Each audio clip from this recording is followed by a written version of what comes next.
Bismillahirrahmanirrahim. Assalamualaikum warahmatullahi wabarakatuh. Alhamdulillahirabbil alamin alladzi anzalal Qur'an hudan linnasi wa bayyinatin minal huda wal furqan. Asyhadu an la ilaha illallah wa asyhadu anna Muhammadan abduhu wa rasuluh. Wa ba'd. Pemirsa MTSN 1 Padang TV dan sahabat tauladan yang dimuliakan Allah Subhanahu wa taala. Kita bersyukur kepada Allah Subhanahu wa taala, Zat yang senantiasa melimpahkan rahmat dan karunia-Nya kepada kita bersama. Salawat dan salam juga kita doakan kepada Allah, semoga disampaikan kepada junjungan kita yakni Nabi besar Muhammad sallallahu alaihi wasallam. Pemirsa MTSN 1 Padang TV dan sahabat tauladan yang dimuliakan Allah Subhanahu wa taala. Semangat untuk beribadah sebenarnya itu adalah miliknya orang-orang beriman. Apalagi di momentum Ramadan, orang-orang beriman merasa terpanggil untuk melakukan ibadah semaksimal mungkin. Amalan-amalan sunnah dikerjakan, apalagi amalan wajib. Tapi ada satu pertanyaan yang mesti kita jawab. Apakah ibadah demi ibadah yang kita kerjakan itu kita lakukan dengan penuh kekhusyuan? Kenapa? Karena ada teguran dari Allah Subhanahu wa taala dalam firman-Nya surah Al-Hadid surah ke-56 ayat 16. Allah berfirman, A'udzubillahi minasyaitonirrajim. Bismillahirrahmanirrahim. Alam ya'ni lil ladzina amanu an takhsha'a qulubuhum li dzikrillah wa ma nazala minal haqq wa la yakunu kal ladzina utul kitab fatala 'alaihimul amadu faqasat qulubuhum wa katsirun minhum fasiqun. Allah bertanya, dan pasti Allah Maha tahu. Sesungguhnya Allah sudah tahu jawabannya. Tapi pertanyaan ini adalah untuk kita. Siapa kita? Kita orang-orang beriman.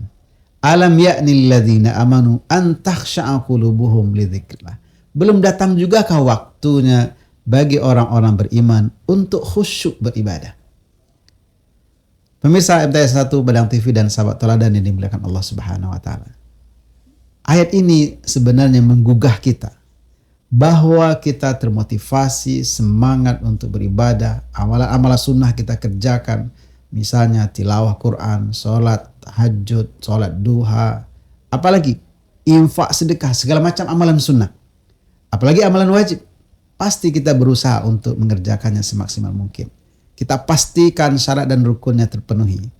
Tetapi ayat ini menggugah kita bahwa sesungguhnya yang diinginkan oleh Allah Subhanahu wa taala bukan kuantitas semata, bukan jumlah yang banyak dari ibadah-ibadah yang kita kerjakan itu. Tapi bagaimana ibadah itu dihadirkan, dilaksanakan dengan khusyuk. Bagaimana kita melakukan sebuah ibadah dengan penyerapan perasaan jiwa. Meresapi betul bahwa ibadah itu betul-betul kita nikmati. Bahwa orang berpikir syarat dan rukunnya harus terpenuhi itu sudah selesai. Itu dalam kajian fikih.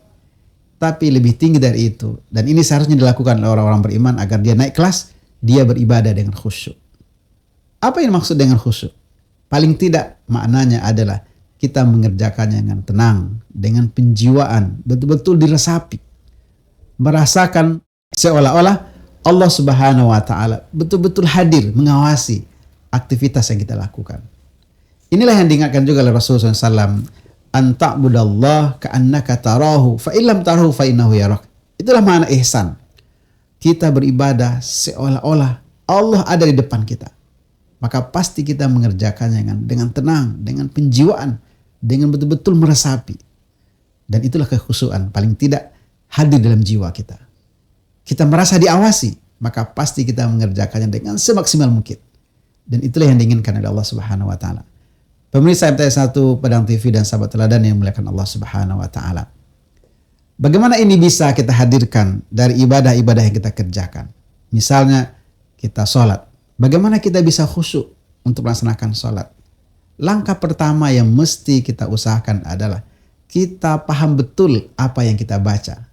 Kita maknai betul apa yang kita lafazkan. Sehingga ketika kita melafazkan, langsung muncul dalam alam pikiran kita secara sadar, kita mentadaburi kalimat lafaz yang kita keluarkan. Dengan itulah kekhusyuan akan hadir, kekhusyuan akan datang. Tapi kalau orang melafazkan sesuatu yang dia tidak paham apa yang dia lafazkan, apa yang dia ucapkan, wajar. Dia tidak khusyuk, dia tidak tenang. Bahwa syarat dan rukunnya, saya lagi, syarat dan rukun insya Allah secara kajian fikih sudah selesai. Terpenuhi oleh kita, sah ibadah secara fikih. Tapi Allah menginginkan kita menjiwai, meresapi, merasakan keberadaan Allah Subhanahu wa taala dan melakukan ibadah itu. Dan itulah yang diinginkan oleh Allah. Alam ya'ni lilladzina amanu an takhsha'a qulubuhum li dzikrillah. Pemirsa MT1 Pedang TV dan sahabat teladan yang dimuliakan Allah Subhanahu wa taala. Begitu juga misalnya kalau kita membaca Al-Qur'an di bulan Ramadan ini. Begitu besar pahala amalan sunnah, terutama membaca Al-Qur'an. Di hari-hari biasa saja Rasul mengatakan satu huruf itu 10 hasanat, 10 kebajikan. Dan kata Rasul, walam akun alif lam mim harf, walakin alif harf lam harf mim harf. Rasul mengatakan alif lam mim itu tidak satu huruf, tapi alif satu huruf, lam satu huruf, mim satu huruf. Artinya kalau kita hanya baru bisa membaca alif lam mim, lalu karena ada kondisi lain tidak lanjut lagi baca Quran, sudah ada 30 kebajikan. Itu untuk akhirat. Tetapi bagaimana kita membaca Al-Quran dengan khusyuk? Pilihannya adalah kita mesti membaca terjemahannya. Bahwa ada di antara kita punya target khatam selama Ramadan itu bagus sekali. Alhamdulillah.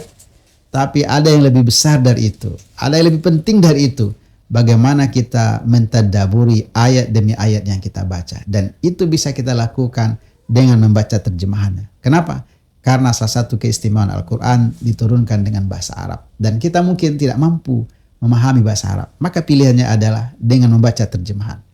Ketika kita bisa membaca terjemahan, satu ayat saja misalnya, satu hari atau satu malam, satu ayat kita baca terjemahannya, pasti kita bisa mentadaburinya secara spontan. Dan itu akan mendatangkan kekhusyuan, kenyamanan, ketenangan. Dan bahkan fungsi Al-Quran akan terasa oleh kita. Dia menjadi petunjuk, pembeda, penjelas ketika kita tahu apa yang kita baca. Pemirsa MT1 Pedang TV dan sahabat teladan yang dimuliakan Allah Subhanahu wa taala. Semoga Ramadan tahun ini menghadirkan hati-hati yang khusyuk kepada kita untuk beribadah, membuktikan kita adalah orang yang beriman, yang serius beribadah, bukan untuk target menggugurkan kewajiban semata, tapi menjadi orang beriman yang beribadah dengan khusyuk. Billahi taufiq wal hidayah. Assalamualaikum warahmatullahi wabarakatuh.